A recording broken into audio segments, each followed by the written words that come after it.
Ils arrivent avec ces arts et ces mœurs à l'île de France. On les débarque tout nus avec un chiffon autour des reins. On met les hommes d'un côté et les femmes à part, avec leurs petits-enfants qui se pressent de frayeur contre leur mère.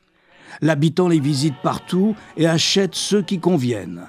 Les frères, les sœurs, les amis, les amants sont séparés. Ils se font leurs adieux en pleurant et partent pour l'habitation. Quelquefois, ils se désespèrent. Ils s'imaginent que les Blancs les vont manger, qu'ils font du vin rouge avec leur sang et de la poudre à canon avec leurs os. Voilà comme on les traite. Au point du jour, 3 coups de fouet sont le signal qui les appelle à l'ouvrage. Chacun se rend avec sa pioche dans les plantations où ils travaillent, presque nus, à l'ardeur du soleil. On leur donne pour nourriture du maïs broyé, cuit à l'eau, ou des pains de manioc. Pour habiller un morceau de toile, à la moindre négligence, on les attache par les pieds et par les mains sur une échelle. Le commandeur, armé d'un fouet de poste, leur donne sur le derrière nu 50, 100 et jusqu'à 200 coups. Chaque coup enlève une portion de peau. Ensuite, on détache le misérable, tout sanglant. On lui met au cou un collier de fer à 3 pointes et on le ramène au travail. Il y en a qui sont plus d'1 mois avant d'être en état de s'asseoir. Les femmes sont punies de la même manière. Le soir, de retour dans leur case, on les fait prier Dieu pour la prospérité de leur maître. Avant de se coucher, ils leur souhaitent une bonne nuit. Il y a une loi faite en leur faveur, appelée le Code noir. Cette loi favorable ordonne qu'à chaque punition, ils ne recevront pas plus de 30 coups, qu'ils ne travailleront point le dimanche, qu'on leur donnera de la viande toutes les semaines, des chemises tous les ans. Mais on ne suit point la loi.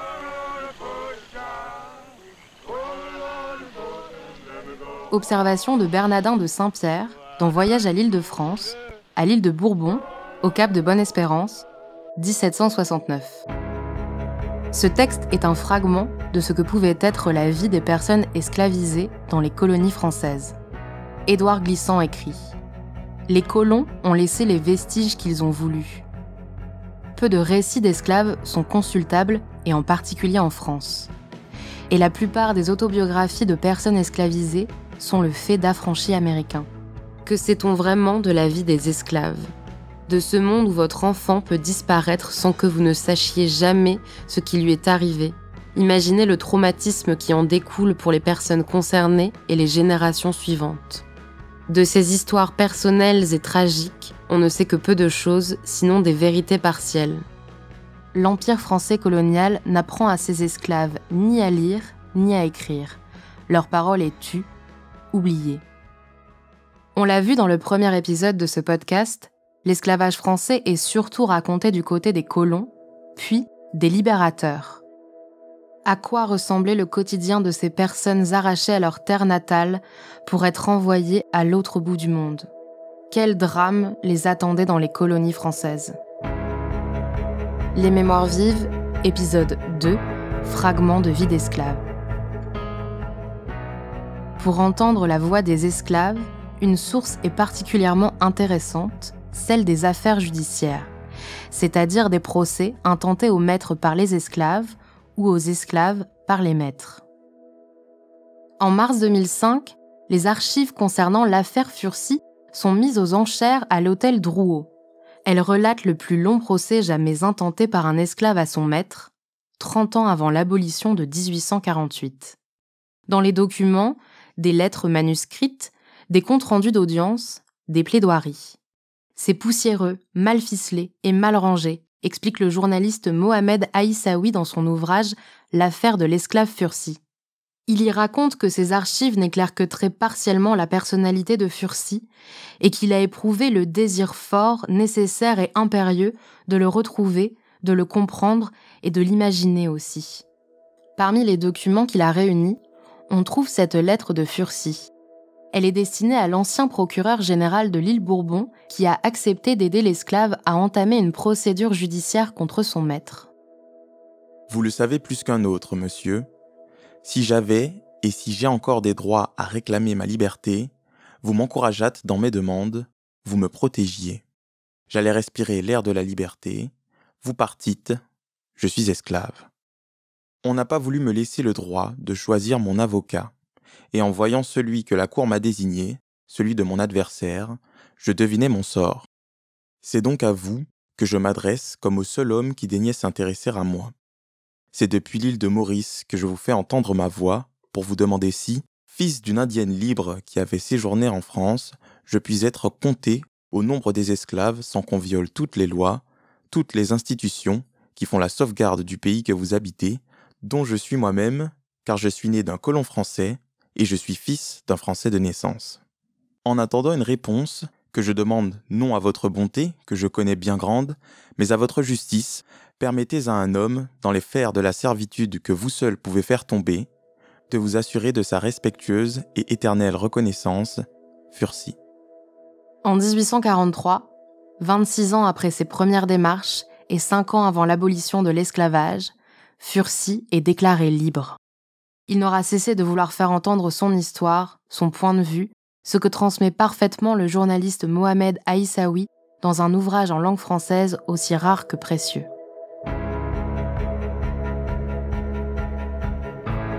Faire entendre les paroles d'esclaves français, c'est tout le but de l'ouvrage Libres et sans faire. Tout commence lorsque Gilda Confier, documentaliste guadeloupéenne, présente des documents d'archives d'un procès intenté par des esclaves contre les traitements inhumains de leurs maîtres à son ami historien Frédéric Régent. Avec l'historien Bruno Maillard, ils décident tous les trois de publier un ouvrage dans lequel ils restituent la parole de personnes esclavisées d'après les archives de différents procès. On a étudié 2 types de procès. Premier type de procès, ce sont les esclaves qui portent plainte contre leurs maîtres pour des traitements barbares et inhumains.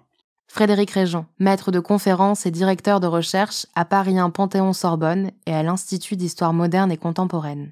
Le deuxième type de procès, ce sont des esclaves qui sont poursuivis en justice pour vol, pour meurtre, pour violence, pour fuite. Forcément, dans le dialogue, il y a un moment sur le fait qui est reproché, le crime ou le délit qui est reproché, c'est une vérité qui s'oppose à une autre.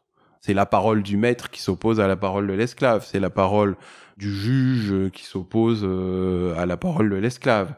Et c'est pour ça qu'on ne s'est pas du tout placé dans le cadre de l'affaire judiciaire en elle-même, mais dans le cadre de la recherche d'éléments de vie quotidienne, sur les déplacements des esclaves, sur leurs addictions, par exemple l'alcoolisme, sur les violences qu'ils subissent, et puis les relations amoureuses qu'ils peuvent avoir, leur appréhension de la mort.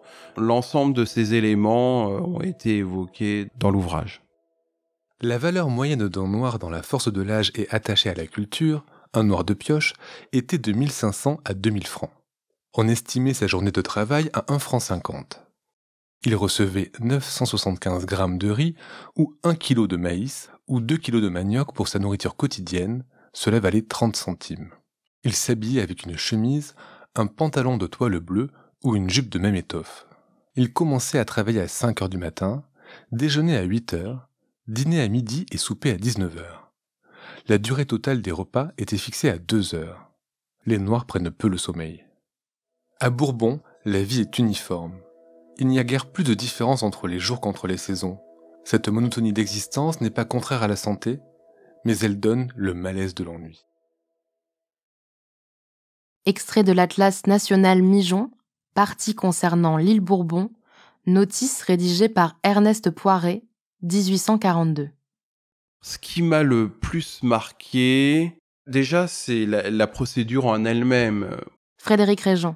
Même si parfois la sentence du procès est biaisée, hein, avec des maîtres dont on peut être convaincu qu'ils ont pratiqué des traitements inhumains, mais voilà, il y a une procédure, il y a des avocats, donc et puis voilà, ces esclaves qui parlent.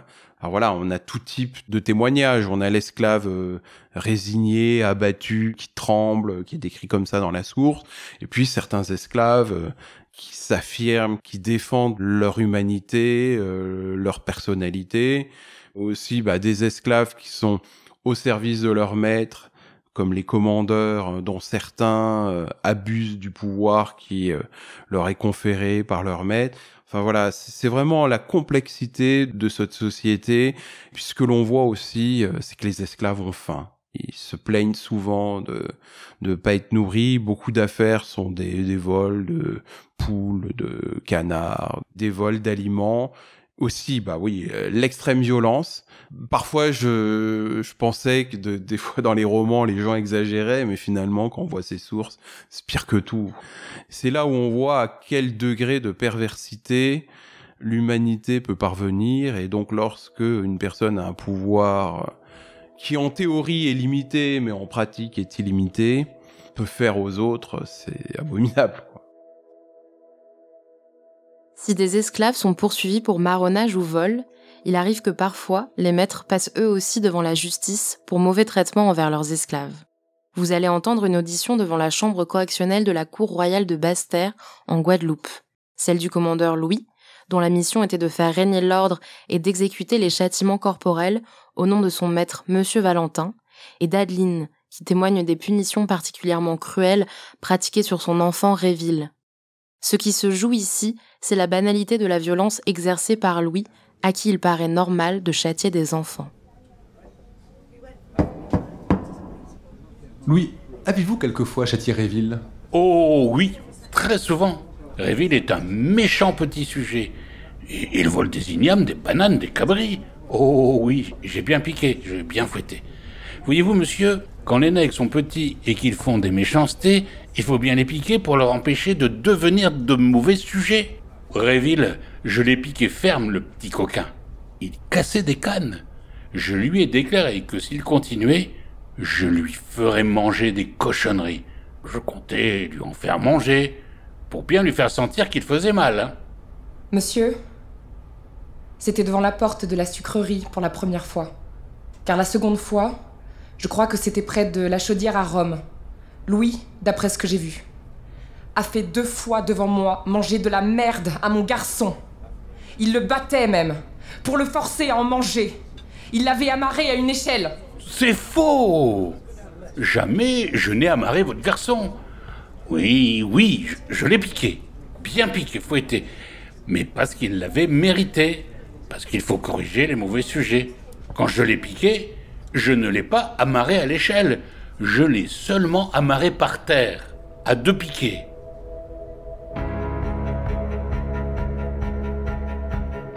Victor Schœlcher, député de la Martinique, puis de la Guadeloupe, a agi en faveur de l'abolition définitive de l'esclavage. Il a aussi écrit l'ouvrage « Histoire de l'esclavage » dans lequel on peut lire « Le fouet est partie intégrante du régime colonial. Le fouet en est l'agent principal. Le fouet en est l'âme. Le fouet est la cloche des habitations. Il annonce le moment du réveil et celui de la retraite. Il marque l'heure de la tâche. Le fouet encore marque l'heure du repos. Et c'est au son du fouet qui punit les coupables qu'on rassemble soir et matin le peuple d'une habitation pour la prière. Le jour de la mort est le seul où le nègre goûte à l'oubli de la vie sans réveil du fouet. Le fouet, en un mot, est l'expression du travail aux Antilles. Si l'on voulait symboliser les colonies telles qu'elles sont encore, il faudrait mettre en faisceau une canne à sucre avec un fouet de commandeur. Les principes du Code noir permettent aux propriétaires de faire ce qu'ils veulent de leurs esclaves.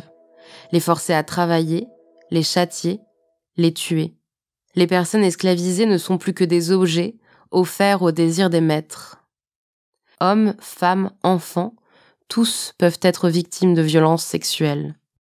Une soumission lisible dans le choix des prénoms attribués par les maîtres. Thérèse Amourette, Cupidon, Désir. Lucille, victime des violences de Douillard-Mahaudière, affaire jugée en 1841. Un jour, il me fit arrêter sans aucun motif. « Va malheureuse, va pourrir au cachot », me dit-il. Et je fus enfermée, le pied gauche et les 2 mains passées dans un unique anneau de fer. Ma main gauche était superposée au pied gauche, de façon à ne pouvoir s'en écarter. Dès le premier jour, la douleur fut si forte qu'à mes cris, on vint me tirer le fer de la main droite. Et on ne me donnait qu'une nourriture insuffisante. L'eau, je n'en recevais qu'une bouteille par jour. De toute façon, privée d'air et de clarté, la souffrance repoussait le sommeil et l'appétit. Je ne respirais que lorsqu'on m'ouvrait le cachot, ce qui n'arrivait qu'une fois toutes les 24 heures, lorsqu'on apportait ma nourriture. Sans le secours de mes enfants, on m'aurait laissée dans les ordures. J'étais couverte de vermine. L'amaigrissement de ma main, enchaînée, me permit un jour de la retirer de l'anneau qui la fixait. Mon maître l'ayant appris, fit venir un charron, qui resserra mes fers. Je restais 22 mois enfermée. Quand on vint me délivrer, mes yeux ne purent supporter la lumière. Mes jambes refusaient de me porter. L'air oppressait ma poitrine et je fus prise de vomissements. Soulignons que le cachot en question mesure 1,95 m de long, 1,15 m de large et 1,08 m de haut. Qu'est-ce que ça change d'entendre ces voix ? Eh bien, ça personnifie l'esclave. Frédéric Régent. Et par ces voix, eh bien, on a des femmes, on a des hommes, on a des enfants, on a des vieillards. Bon, je sais qu'il y a eu des initiatives prises avec des classes qui ont utilisé cet ouvrage pour comprendre un peu mieux ce qu'était l'esclavage. On sort du mythe, c'est-à-dire, voilà, le mythe de l'esclave marron ou l'esclave révolté. Ça nous fait comprendre aussi sur nous ce que nous sommes. Bah voilà, on n'est pas tous des héros, on n'est pas tous des surhommes et ça nous montre voilà des figures ordinaires de l'esclavage qui étaient les figures majoritaires de ces sociétés. Et puis ça nous montre aussi bah voilà un grand pouvoir nécessite de grandes responsabilités et un usage parcimonieux de ce pouvoir. Cette vie infernale commence souvent par un arrachement à la terre et par une déportation dans des conditions abominables. Ce sont près de 1800 expéditions qui sont parties de Nantes, d'abord pour l'Afrique, puis vers les colonies. Parmi les navires employés, on trouve la Marie Séraphique, dont les archives sont riches d'enseignements. Ce qui change et ce qui rend ce bateau iconique, finalement, c'est que les armateurs, quand ils terminent une campagne, et notamment pour leurs investisseurs, ils font des tableaux de compte, un bilan de la campagne négrière. Bertrand Guillet, directeur du château des Ducs de Bretagne et du musée d'histoire de Nantes, travaille depuis 30 ans sur les archives de ce navire. Et c'est ce que nous voyons sur les documents d'archives que nous avons sur la Marie Séraphique. C'est-à-dire dans la partie inférieure, on a bien ce tableau bilan de l'opération. Mais la grande originalité, qu'on ne trouve nulle part ailleurs, dans aucune autre description d'une campagne négrière, c'est que la campagne a fait l'objet de représentations. C'est-à-dire on a dessiné finalement ce qui s'est déroulé durant cette campagne négrière. Et les dessins sont évidemment exceptionnels, puisque à l'époque, personne ne représentait finalement le commerce de la traite atlantique. Et puis surtout, ce qui est fondamental, c'est que c'est une description par les acteurs eux-mêmes, c'est-à-dire par les négriers eux-mêmes qui ont décrit techniquement comment ça se passe. Et puis surtout, le document le plus important, c'est la description de l'entrepont, le fameux entrepont négrier, où on voit tous les captifs entassés, d'un côté les hommes, une cloison de séparation, de l'autre côté les femmes. Et effectivement, on voit dans ce document terrible ce qu'on appelle, nous, historiens de la traite, le taux d'entassement d'un navire négrier, ou comment finalement les capitaines négriers optimisaient un espace extrêmement restreint pour pouvoir mettre le plus de captifs possible dans une relative sécurité sanitaire. La Marie Séraphique est un navire faisant à peu près 150 tonneaux. L'entrepont fait grosso modo 100 mètres carrés. Dans ces 100 mètres carrés, il va falloir mettre à peu près entre 310 et 340 captifs. Donc le capitaine, pour réussir ce taux d'entassement, va demander aux charpentiers de bord de réaliser ce qu'on appelle des échafauds, c'est-à-dire des étagères à mi-hauteur. Imaginez que l'entrepont d'un navire négrier, c'est 1,40 m. Donc à mi-hauteur, pour pouvoir mettre des hommes directement sur le plancher et sur ces étagères qu'on appelle les échafauds pour augmenter ce taux d'entassement. Et puis surtout, on va les serrer le plus possible. Alors, grosso modo, il y avait trois façons de les disposer, soit tête bêche ou soit dos contre dos. Ça dépendait finalement des capitaines et des conditions sanitaires.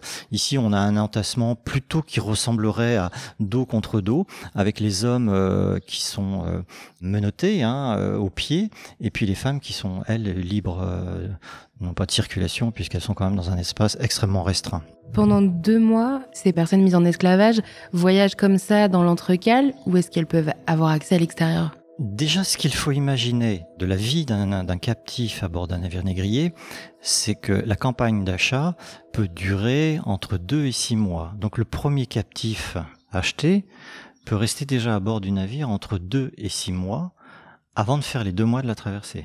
Donc ça, déjà, c'est une première donnée. On comprend aussi les taux de mortalité quand on les étudie. Ensuite, quand le navire quitte les côtes, les hommes sont systématiquement enchaînés. Non pas les femmes, mais les hommes, ni les enfants, évidemment. Et le capitaine décide d'enlever les chaînes à partir du moment, on rencontre souvent ça dans les descriptions ou dans les rapports de capitaine ou dans les instructions des armateurs, le capitaine décide à ce moment-là de déferrer les hommes quand on ne voit plus la côte. Parce que la vision de la côte, pour eux, est un risque de révolte à bord, puisqu'il y a encore un espoir parmi les captifs. Donc les hommes et les esclaves sont déférés au moment de l'éloignement le plus lointain finalement des côtes. Et alors se met en place une espèce de routine journalière où le matin, vers 9h, les esclaves montent sur le pont, reçoivent leur premier repas. Après, on confie certaines tâches de type nettoyage du pont, nettoyage de l'entrepont, nettoyage des bails, qui sont les seaux de commodité. Puis parfois, on les fait un petit peu bouger. Et puis, il y a l'inspection du chirurgien de bord. On les lave. Le grand bain, c'est plutôt une fois par semaine, etc. Et la journée va se dérouler sur le pont jusqu'à peu près 16 heures, où là, on va leur donner le deuxième repas. Et à ce moment-là, on les redescend dans la cale. Parfois, on peut les referrer quand on sent qu'il y a une tension à bord, et puis on ferme les écoutilles et on attend le lendemain matin. Donc les esclaves vont passer une nuit dans l'obscurité, dans la moiteur et l'humidité du navire, un navire qui bouge, faut imaginer qu'est-ce que ça peut être, enfin c'est presque inimaginable même. Et tout ça, bien sûr, quand il fait relativement beau. Puisque quand il fait mauvais, les esclaves restent systématiquement dans l'entrepont. Alors là, dans des conditions dantesques. Il faut aussi s'imaginer que ces personnes, quand elles arrivent dans le bateau, elles ne savent pas où elles vont, pour combien de temps elles sont là, c'est ça ? Oui, elles sont totalement perdues. De toute façon, elles sont dans un processus de déshumanisation. Donc elles ont déjà perdu une partie de leur identité, elles ont perdu leur nom. On fractionne les familles. Même si une famille peut se trouver sur un même navire, on va déjà les séparer. On va les séparer encore plus à la vente quand on sera à Saint-Domingue. Donc elles sont déjà dans quelque chose, comme disait Édouard Glissant, qui est du gouffre. Déjà on tombe, et c'est un peu le nom aussi de notre prochaine exposition, l'abîme. On tombe dans quelque chose là, voilà. Et ce quelque chose, c'est un processus de déshumanisation. Et le navire négrier, c'est cette espèce d'espace concentrationnaire, de prison flottante, mais qui a aussi cette vocation finalement à détruire l'humanité. Faut vraiment pas l'oublier. C'est un processus qui va durer effectivement le temps de la traversée 2 mois. On arrive avec des esclaves aux Antilles qui savent absolument pas ce qui va se passer, qui vont changer de nom, qu'on va mettre en exploitation justement dans les plantations sucrières. Voilà, donc ils sont véritablement perdus. En près de 2 siècles, la France a organisé au moins 4220 expéditions négrières. Selon les historiens, notre pays a déporté au moins 1,5 million de personnes de l'Afrique vers les colonies. En Afrique même, de nombreuses victimes sont mortes lors de leur capture ou lors de leur marche vers la côte, avant même d'embarquer sur les navires négriers. Le nombre véritable des victimes de ce commerce criminel ne sera jamais connu.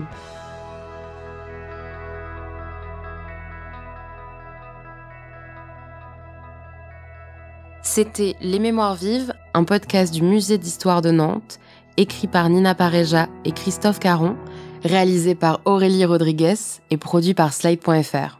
Pour aller plus loin, retrouvez les références citées dans cet épisode dans la description de ce podcast. Vous pouvez aussi vous rendre sur le site du musée à l'adresse châteaunantetoutattaché.fr ou sur celui du mémorial, mémorial.nantes.fr.